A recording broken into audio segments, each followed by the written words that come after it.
to the Love Lab Podcast, a safe place to get real about sex. Whether you're a man, woman, single, or couple, this is the show for you. We are your hosts, Kevin Anthony and Celine Remy, and we are here to guide you to go from good to amazing in the bedroom and beyond.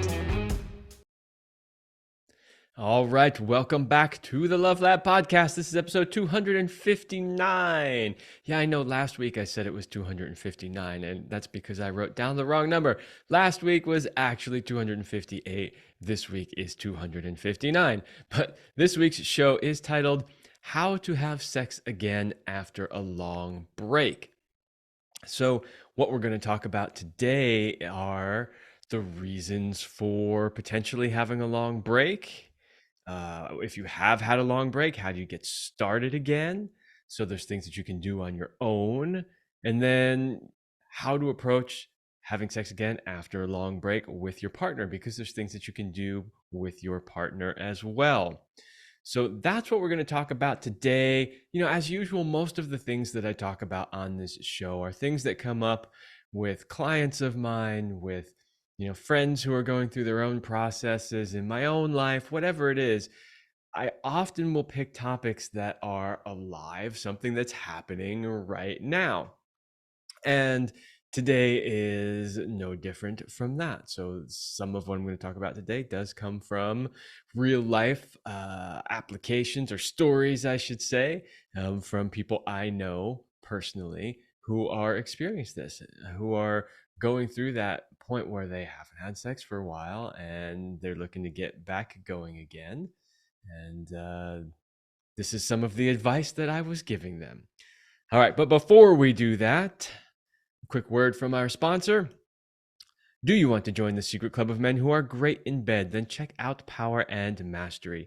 It is the most complete sexual mastery training for men. Whether you want to have harder erections, last longer, or increase your sexual skills, there's something for you at powerandmastery.com. Now, I know I have teased this a few times in the past before. The fact that I am working on the 3.0 version of powerandmastery.com.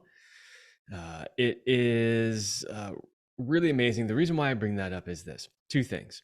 First of all, in going through and coming up with the 3.0 version, I am going through and literally going through every piece of course material, every video, every handout, all the links, everything. And number one, I'm amazed still at how great the program is. Selena and I made it years ago. And, sometimes you wonder, is it still relevant for today? Yes, absolutely. It's fantastic. And I have new ideas, and there's going to be new material added, all kinds of bonus stuff. So it's going to be even bigger and better. And just know that if you buy it today, you will, as the new bits get added, have access to all of it. So you don't have to wait for the new one. I'm a one-man show these days. I don't know how long this is going to take, but I just wanted to put it out there that this is an ever-evolving program, and it's just going to keep getting better and better. So check it out, powerandmastery.com. Okay. So the title of the show is How to Start Having Sex Again After a Long Break. And one of the things that I have realized over doing coaching work for quite a while now, quite a few years, there are numerous reasons why people have a long break. For most people, sex is a regular part of their life, and it's something that they enjoy and something that they want to continue to do on a regular basis. So if somebody hasn't had sex for a while, there's generally a reason for that. So what are some of the reasons why people have a long break? Well, number one is probably the easiest one to guess: a breakup/divorce. So somebody goes through a breakup or they get divorced, and there's a period of time there. Now that period of time can be short or it can be rather long, depending on how long you were in the relationship, how easy or difficult the divorce was there any trauma related to the breakup/divorce or any of that. And so it is not unusual for people to have a long period of time, and it can go from months to potentially years after a breakup or a divorce, that somebody hasn't had any significant relationships and hasn't had any sex. So that's one reason. It's a pretty common one. It's definitely one that I see a lot. I tend to work with men who, for whatever reason, haven't been in a relationship for a while, and they're wanting to get back into a relationship. They're wanting to have a active sex life again.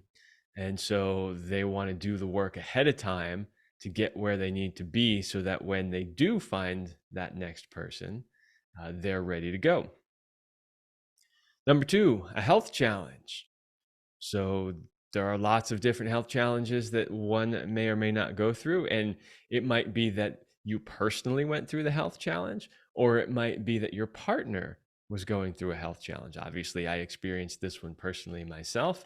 As most listeners know, since I am solo here doing these podcasts by myself, you know that my amazing wife and partner, Celine Remy, is no longer with us here on this earth. And as part of that journey, there were some significant health challenges that definitely affected our sex life. So,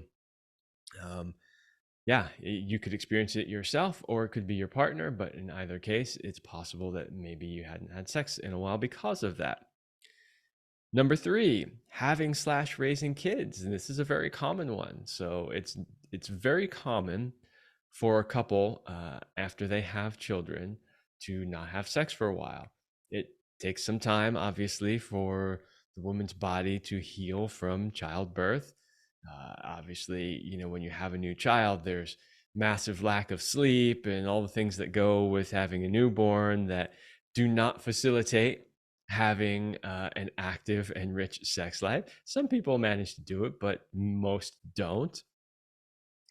And even just raising kids in general, I hear this a lot from couples that I work with, that one of the main reasons why their sex life has deteriorated over the years is because of the responsibilities of life, one of which is raising kids. Basically, they're so busy and so exhausted with having to work full time and raise kids that date nights and sex life get pushed to the back burner and often don't happen. Number four, relationship issues. This is another big one. And this is one you see in people, in couples, I should say, who've been together for a long time, where the relationship deteriorates over time and the sex becomes less and less frequent. And then sometimes it comes to a halt altogether. Even though they stay together, they often will say that they still love each other, but for whatever reason, they're no longer having sex. And this is one of the areas that Celine and I really specialized in working with couples on. In fact, I was just having a conversation last week. So I went to an event, and this event had a lot of people who are in the sex, love, and relationship field, other teachers, coaches, event leaders. And I was speaking to one person in particular who's part of a couple and is very active in the sex, love, and relationship space. And her husband do a lot of events and online programs and things. And she was telling me about a shift that they were making in their program, where they used to work a lot with people who had like sexual trauma and abuse and stuff like that. And now they're really focusing more on couples and working with like getting their sex life back in gear and helping them reestablish their connection and stuff like that, which is fine. One of the things I said to her, I go, well, that's interesting because, Selena and I knew this couple well, and we always saw their work as being very different from our work. And what we used to say is, well, we made a conscious decision that that's the space that we wanted to work in from the beginning. So we used to tell people, if you're really dysfunctional, if you're on the verge of divorce, if you've got a lot of trauma or stuff like that, go work with a therapist or somebody like them first to get that basic ground level of work done. Then when you're ready to take it to the next level, come and see Celine and I. So that's an area that we have specialized in. It's one that I still love to work in, which is helping people who still want to be together, who still love each other, get back on track. Does that mean that I can't help you if you're in a dysfunctional space? No, it doesn't mean that, but it's not my preference of places to work. I prefer to work with people who still love each other and just need help getting back on track. Maybe they have some issues that need to be resolved, but not like huge, we're on the verge of divorce type issues. Okay, next is self-imposed celibacy. That's an interesting one. I have seen this before numerous times with both clients and friends, where something happens. Maybe it's a divorce, maybe it's a breakup, maybe it's a, who knows? There's a bunch of different reasons. But for some reason, they decide that the way that they need to deal with whatever's going on is to take a certain period where they're going to be celibate. I have one friend in particular who, after his wife died, that was his choice, his decision. And he did that for a whole year where he just was celibate intentionally for a year. And then at one point decided, okay, I think I'm ready to find somebody and try for sex again. So um, people will choose to do that. And there's nothing wrong with that, not judging it at all. It's just one of those things where, okay, it has been a period of time now, and you have made that decision to get started again. How do you do it? So that's definitely, you know, what we're talking about today as far as how to do it. So those are some reasons why people take breaks. There could be others, I'm sure. Somebody will inevitably chime in the comments somewhere and say, well, I did it because of blah blah blah, and you didn't address that. Well, you know, those are the 5 main reasons that I could think of when writing this show, based on the work that I have done for many years. But I'm sure there are always other potential reasons. All right. So now we understand why somebody may have taken a long break. And it's important to understand why somebody's taken a long break, because if you understand why they have either chosen or not chosen to take a break, that will then help you understand what to do when you want to get going again. So that's what we're going to talk about next, which is, how do you start again? It's been a long time. What do you do? Now, I'm going to talk about this because both men and women experience this, and how men and women get back into having sex again might be a little bit different. Of course, there are things that are going to be the same for both, but there are some things that are going to be specific to men and women. So my list of how to start again isn't specific to one or the other. And when I'm talking about one that's more aimed towards men, I'll let you know, or more aimed towards women, I'll let you know.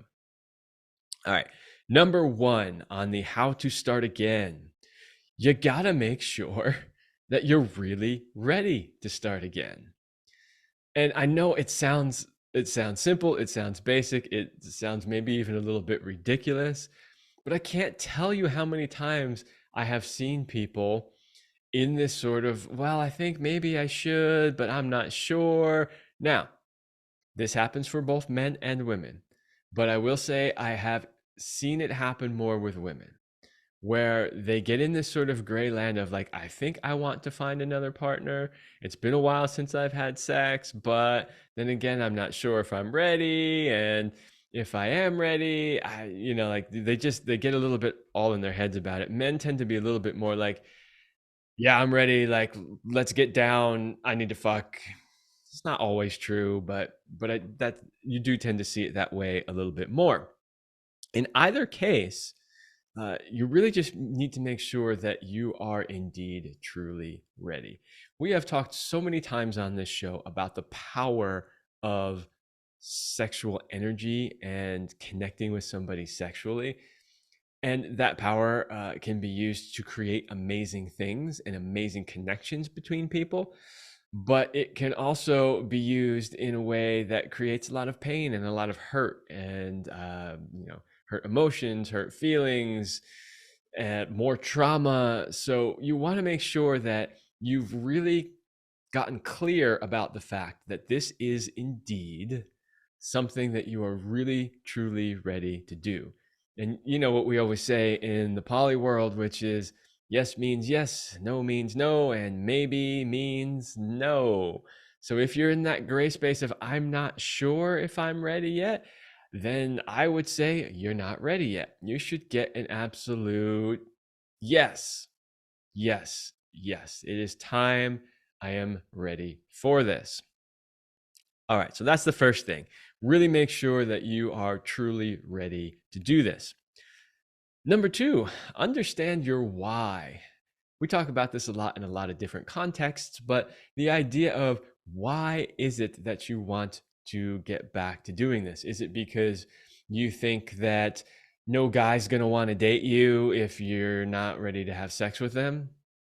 Is it because, you just have this need to, release and ejaculate? Or is it because you truly love and value the connection and the co-creation that sex is? So just get really clear on why it is you feel like you're ready to get back in, the saddle, as they say, or back on the horse. I always laugh when people use back on the horse when it comes to talking about having sex again because of the whole Kyoshka thing, like some men are horses versus, all the different animals. So that's the first thing that pops into my head, always makes me laugh a little bit. Okay. So yeah, understand your why, know why it is you're doing what you're doing, because if you've decided in your mind that you're ready, as we talked about number one, and then you get clear on your why might actually lead you right back to number one, because you might go, oh, that's the reason I wanted to do this. Maybe I'm not really ready yet. Or it might reinforce your decision. So you might go, oh, yeah, that's my why. Like, that's why I really want to do this. And you might go, okay, all right. So if that's my why, then I know for sure I'm ready. So make sure you're ready and understand your why. Number three, don't act out of desperation. This is so huge. This one I see men doing more often than not, which is they just they haven't had sex for a certain amount of time and they're just like, I gotta get laid. I gotta get laid. I gotta get laid. And they're just desperate. In fact, I was having a conversation. I ran into an old friend that I haven't seen in I don't know, 3-ish years, pre-COVID, probably I'm guessing 2019-ish was the last time that I saw him. And he was telling me that he had really finally gotten to a really comfortable place with his relationships. And what he was describing was, he said that when he was younger, um, he just like had such a huge fear that women weren't going to want to be with him or want to have sex with him. And he said now he doesn't worry about that, and he just does his own thing. And he's like, all the women are just showing up, coming to me. He's like, I'm an old guy and I go to this party and women just show up and want to talk to me and want to be with me. He's like, that never happened when I was younger. And I said, do you want to know why that is? And he just kind of looked at me and I said, it's because women can smell desperation 5 miles away and they will run in the other direction. When you come across as needy or desperate, like you just have to somehow have sex or get laid, women don't want any part of that. So just don't act out of desperation. Understand that when the time is right, it will happen. And you'll see if you can get to that space, much like my friend's uh, realization was that all of a sudden now he's got all these women who want to be with him, where he didn't have that when he was considerably younger and had more hair. All right, all right. Number 4, let go of any expectations about the quality of the lovemaking or performance. This is really big. Like if you haven't had sex for a while, like anything else, use it or lose it, right? If you want to be good at anything, you got to practice it. And if you haven't had an opportunity to practice for a long time, don't expect that you're going to be great at it.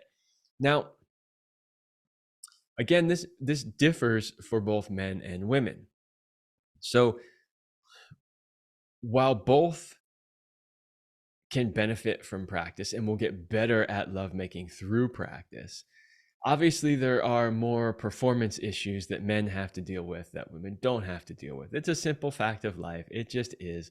Women don't need to achieve an erection. Women don't need to figure out how to last longer.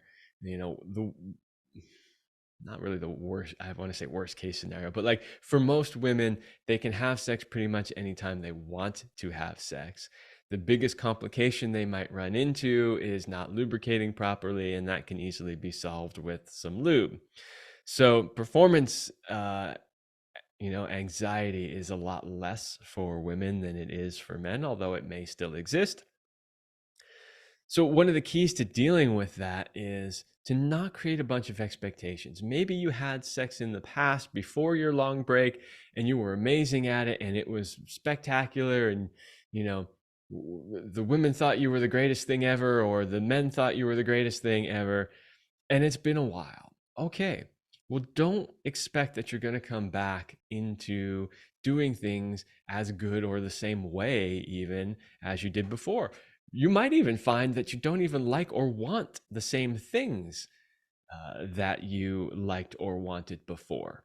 So, one of the keys here is to just let go of the expectations about that and really approach it as something new, and see where it goes from there.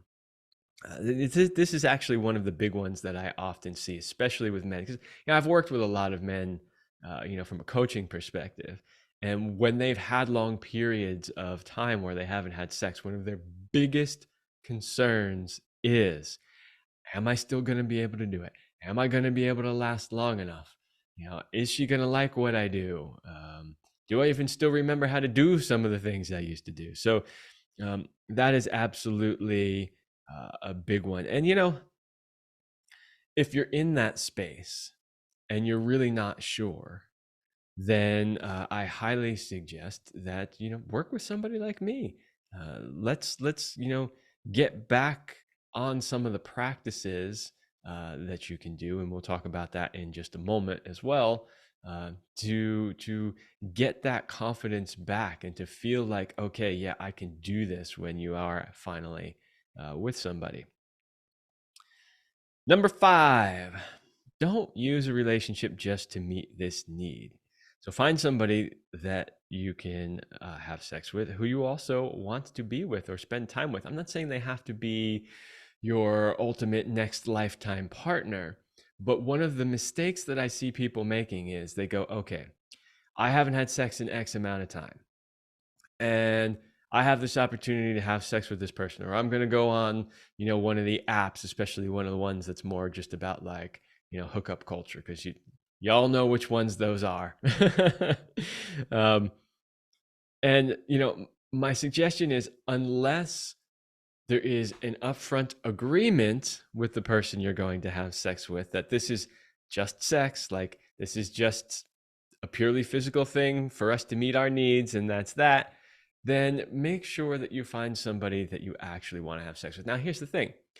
A lot of guys will think the absolute opposite of what I just said. They'll think of it this way. I just need somebody to have sex with just to get it over with. And it's actually better if it's not somebody I care about, because if I fuck it all up and I suck at it, then no big deal, right? I get the logic in that. However, you can't separate sex from emotions when it comes to a woman. I mean, technically you can't really with men either, although men think they can and they do a better job of it in general. The reality is that anytime you bond with somebody in that way, you are creating connections, you're creating a bond, you are, potentially bringing up some strong feelings, and people get attached. And if you treat it casually like that, people can get hurt. And so we don't want that. We always want whatever we're going to do to be a win-win for everybody. So having said that, if you are, say, in a poly community or swinger community or some other, community or situation where you have agreements about that, that's fine. No problem. Find somebody then who's like, yeah, like I'm married. I have my needs met, but I'm attracted to you. I want to have sex with you, and it's perfectly fine if we just have this, sexual relationship in agreement. Okay, great. Most people don't have access to that sort of thing, though. And even if you do, it can still be tricky to navigate. So, my suggestion is, if you're going to do it for the first time again, then find somebody that you actually want to be with and that you're not going to just, have sex with them and then never talk to them again and hurt somebody's feelings, because that's not cool. Now, we'll talk a little bit when we get down to how to approach sex again with your partner, because there's some specific things that you can do with the person versus on your own to get prepared to start having sex again. And we'll talk about that when it comes to the actual relationship coming together with a person. But I've got one more on this list of how to start sex again, which is practice solo sex before you're with a partner. So I kind of started talking about this earlier with the number 5, let go of expectations. So what you really want to do if you're worried about performance anxiety or what it's going to be like, which is practice. Start moving your sexual energy again. One of the things that I noticed when, Celine and I were not able to have sex anymore for a while, towards the end, was I was so focused on just her and taking care of her and doing everything I could to help her, not to mention, running businesses and taking care of just normal life stuff, that I had completely shut down my sexual energy. Like it's like it wasn't even there or a part of who I was anymore, because it just couldn't be. There just wasn't space for it. The problem is, though, is that once life changes and you get into another space, you can stay in that shut down space where you aren't accessing your sexual energy, you're not able to move it, so then you like, okay, well, I think I'm ready to start dating or whatever, and then you want to go out there and do that, and you're still in a pretty messed up place, and that doesn't do you any good. It also doesn't do your partner any good either. So one of the ways that you can work on that is to practice some solo sex first. Practice moving your sexual energy. If you're a guy and you're worried about performance, one of the big practices that I teach in my coaching programs for men, but that is also in our power and mastery program, is the mindful masturbation practice. That is a spectacular practice to do to get yourself sort of sexually fit again, to work on your stamina. And when you work on your stamina and you start to learn to control your ejaculation again, you'll have more confidence as well. If you have more confidence, you will be less worried, which means you will have less performance anxiety. So I highly recommend that you practice some solo sex. And this goes for women too. Just get the sexual energy moving again. Free things up. Allow it to just flow and be and access it and feel it again before you try to go out there and create that with somebody else. Okay, so that is reasons for a long break, and then how to get started again, primarily focused on what you can do on your own, that how to start again. After a short break here, we're going to talk about how to approach sex again with your partner, because there are some specific things that you can do. But first, another word from our sponsor. Hey guys, do you know what makes a man great? You know, the kind of masculine man that women are irresistibly attracted to and want. Is it money, job title, his physical body, being great in bed, a big penis, great pickup lines, or maybe even something else, some secret superpower they have? But what if you don't have these, or you only have some of them? What if you've had a string of failed relationships, are embarrassed by your bedroom skills, doubt whether you can rise to the occasion, worry about lasting long enough, or are always stuck in the friend zone? I can help you. If you are ready to make big changes and finally become the man you have always wanted to be, then this is the program for you. To find out more, please go to kevinandceline.com/go/warrior. That is kevinandceline.com/go/warrior. That is a link to a strategy call with me where we get to talk about what difficulties you're facing and how I can help you. This is my men's coaching program. And I just love when working with clients, they have big shifts, big transformations.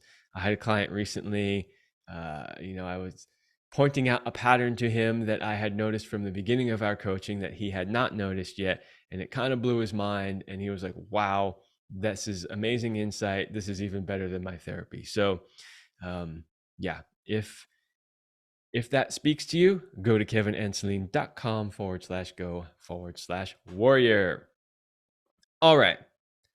So, how to approach sex again with your partner. Now, this could be your long term partner that you've been with, it could also be somebody that you are going to have sex with for the first time.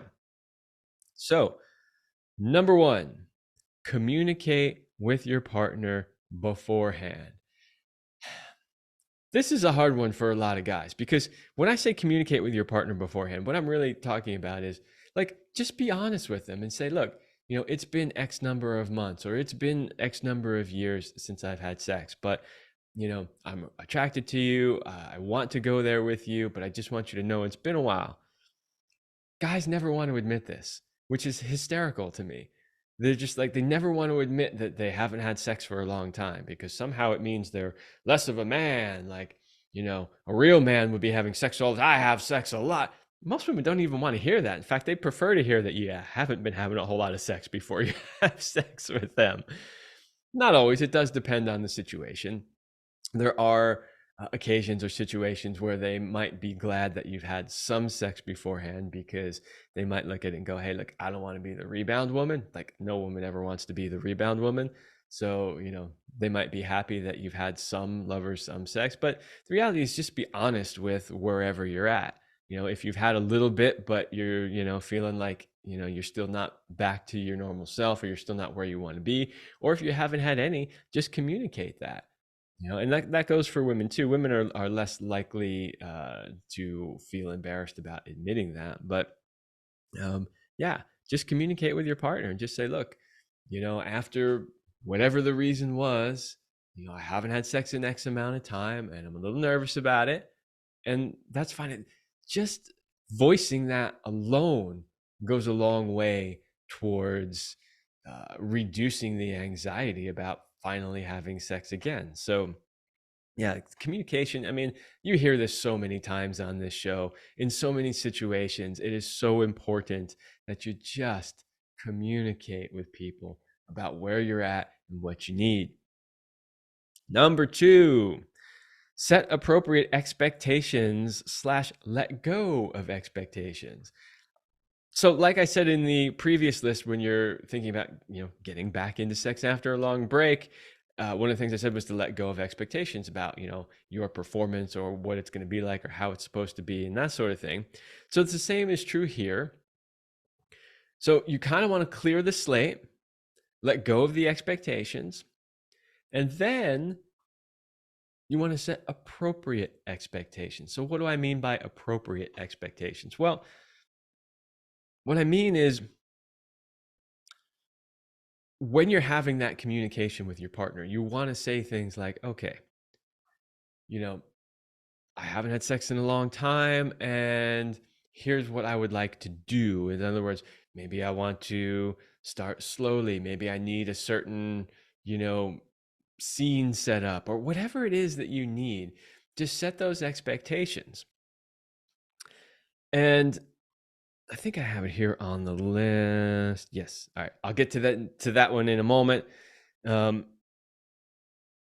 I want to jump to the next one, which is enlist your partner's help. And this is really important also.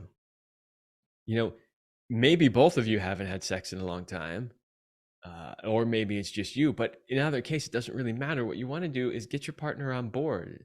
You don't want one partner like, yeah, I do this, 3 times a week and woohoo, let's go. While the other person's like, I haven't had sex in a year and like, please go easy on me kind of thing. Like you want to get on board and be sort of on the same page about, where you're at. And so enlisting your partner's help and say, okay, look, I haven't had sex in X amount of time. So here's what I need from you. Here's how you can support me in doing this again in a way that will work for both of us. Super important uh, to really get buy-in from your partner on it. And one of the big things that I see is people don't communicate about this ahead of time. And so one person or the other isn't aware of where the other person is at. And if they're not aware, how can they do things to help? Right? They might just you know they just think, oh, you're just like everybody else out on the dating apps, and you're just serial dating and having sex with a bunch of people and all this good. And maybe that's not the case for you. Maybe you haven't had sex in 2 years or 3 years, right? So really enlist your partner's help in the process.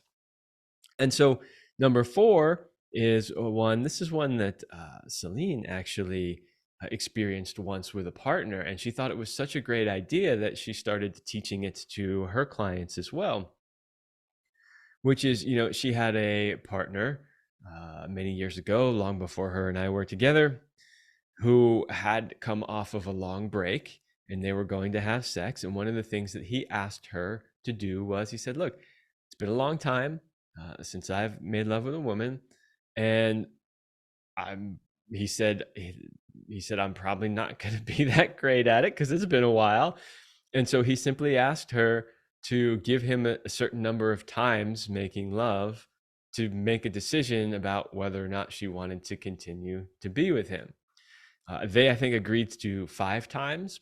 Doesn't have to be 5. That's just what they agreed to. But this idea of like, hey, don't make a judgment about me and my performance and how I show up, since it's been a while, until I have an opportunity to sort of, get going again.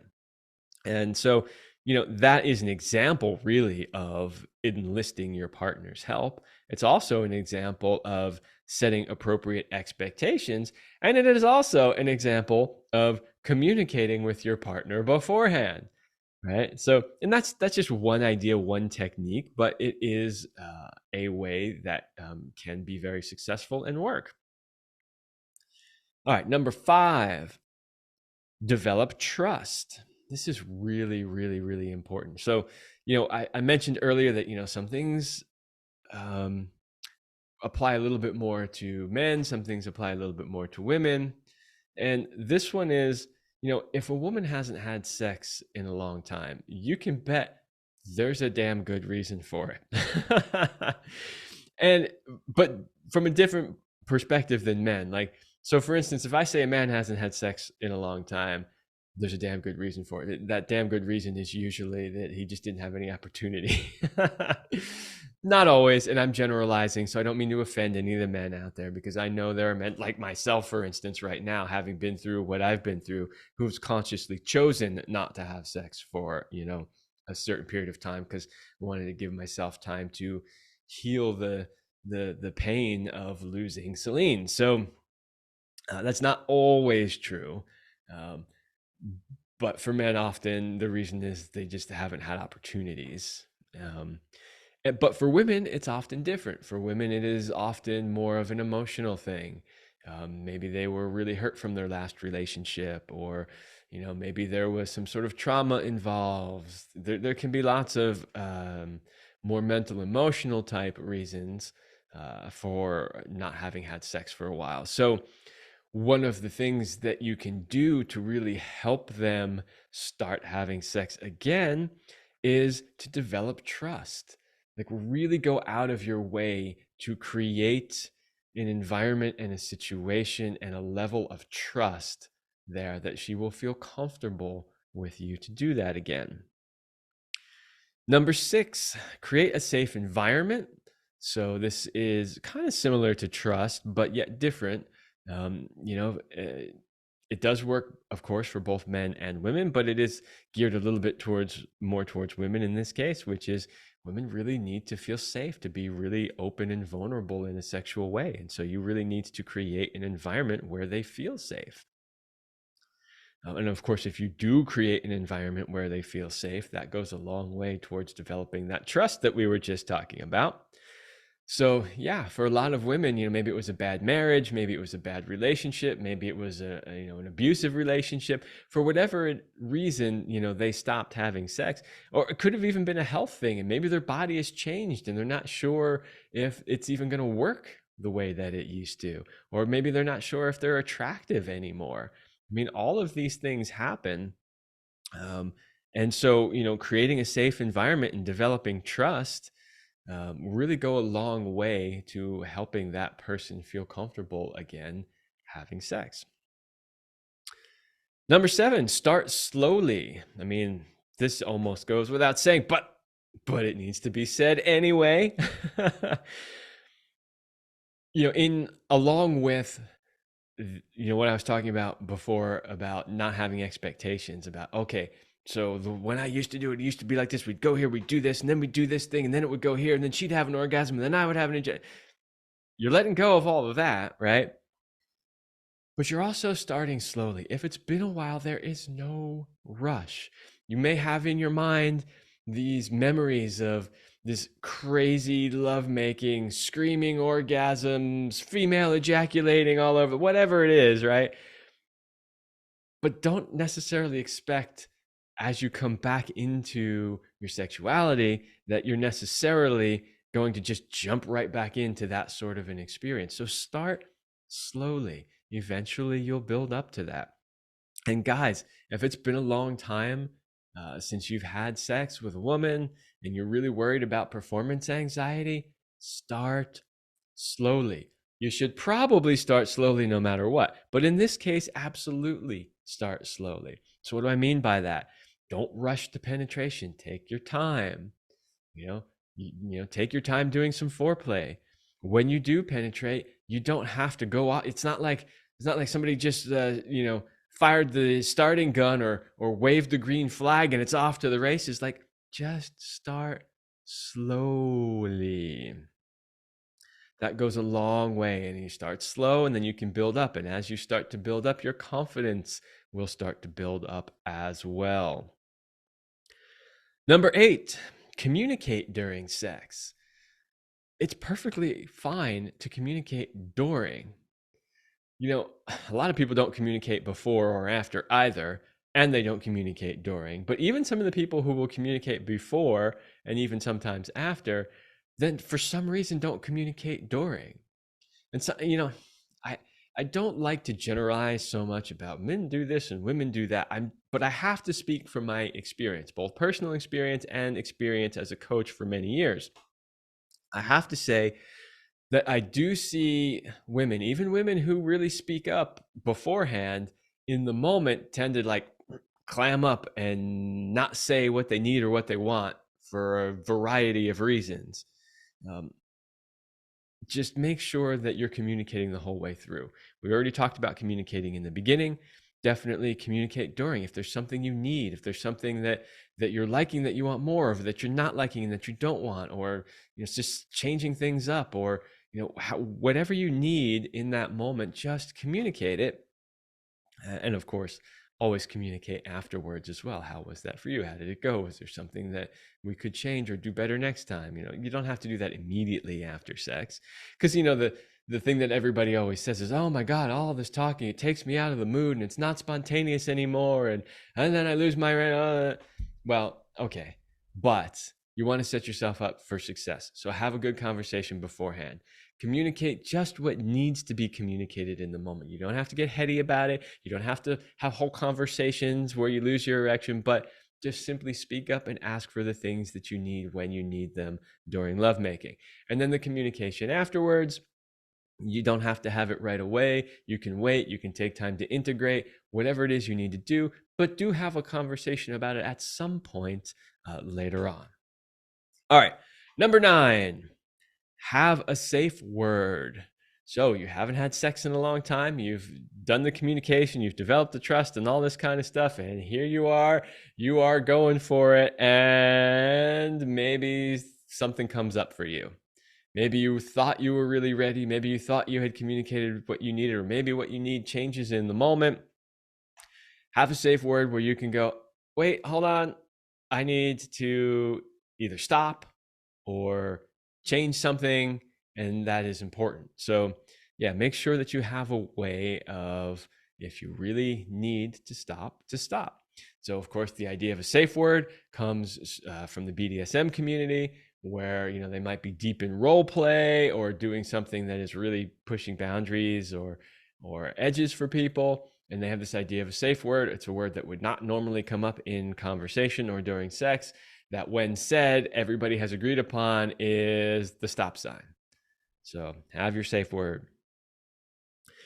Number 10, pay close attention to how it is going. So you've done all the things, through number 9, and you really want to be paying attention to what's going on during. Because, there's a lot of stuff you can do beforehand, but once you're in, right? And so you want to really pay attention to how it's going so that you can make adjustments if you need to make adjustments.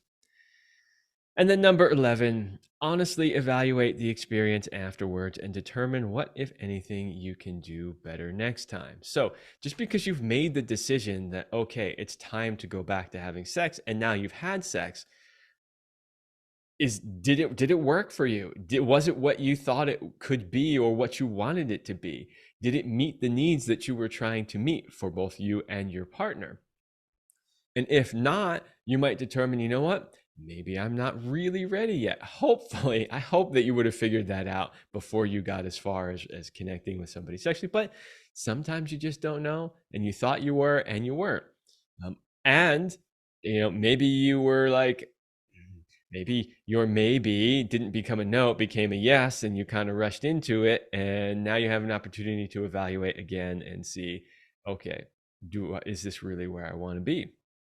And not only that, maybe a little bit more on a positive note is you're evaluating your experience and you're going, wow, that went way better than expected. And I'm really excited and happy about that.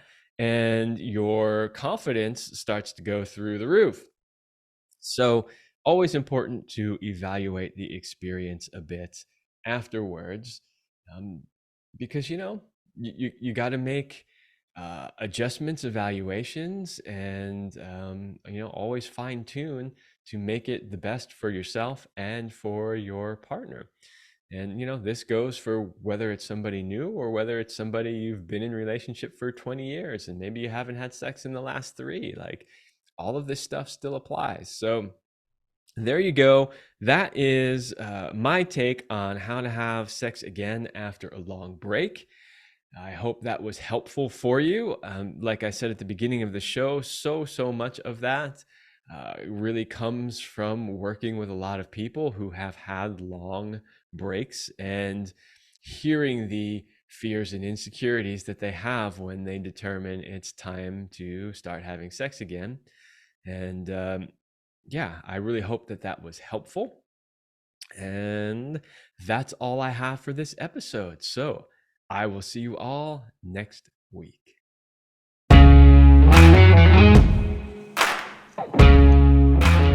We hope you like this episode of the Love Lab podcast. If you enjoy this show, subscribe, leave us a review, and share it with your friends. And for more free, exclusive content, join us in the Passion Vault at CelineRemy.com/vault. That's CelineRemy.com/vault. Thanks for listening. And remember, you're amazing.